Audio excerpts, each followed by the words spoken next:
aada aan ugu faraxsanahay maanta in aan Cedar joogno Cedar dadka soo ogyihiin waa meesha Soomaalida ugu badan Minneapolis degan yihiin waxaan fursad u helnay in aan maanta imaano dadkeen aan kala soo qayb galno waa u dhaxaysiinay maalinta Soomaalida ay xornimada heleen iyo maalinta dadka Mareykanka ay xornimada heleen waxaan u maleynayaa in dadka aad ay muhiim ugu tahay waxaan xaafadaanayta degan dad anoo kaleete oo wadankaanayta Soomaaliya uga imaaday oo aad ay ugu muhiimsan tahay in ay wili xasuustaan oo ay celebrate gareeyaan ay u dabaaldegaan xornimadii Soomaaliya iyo ciyaal yar oo kuwayga kaleete oo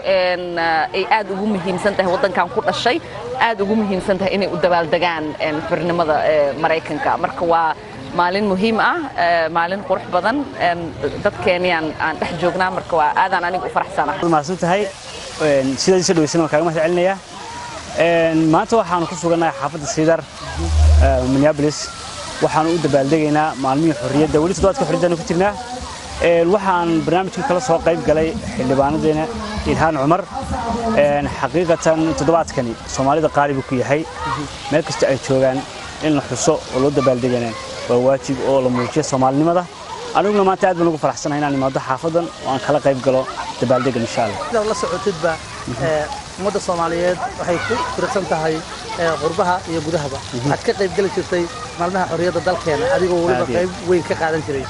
maxay ku kala duwan yihiin dalka marka la joogo iyo markii la joogo qurbaha horta wax farq weyn baa u dhaxeeya dalka marka la joogo iyo marka qurbaha la joogo marka hore waxaan islahaa qurbaha ba si fiican loo xusi doonaayo maadaama ajaanibka lagu dhex jiro laakiinse waxa awood badan xusitaanka wadanka lagu sameeyo kulli waa isku wada qiimo oo mar haddii qarimo la xusayo waxa weeyaan si maqaam sare in loo xusayna waa waajib laakiinse wadankii baa badan si wanaagsan loo xusi jiray qaybaha u badan ee suugaantana halkaas aan soo bandhigi jirnay oo qayb qaadan jirnay waa sida la socdo dalkeenu doorasho galaya maxay tahay fariinta aad u diraysid Soomaaliyeed meel kasta ay joogaan horta fariinteedu waxa ay tahay dadkan talada dalka u tartamaya ama xildhibaanada iyo musharaxiinta waxa aan leeyahay jidsan loo hogaamiya ilaahay nabadna u gaarsiiyo nabadna ay noogu dhamaato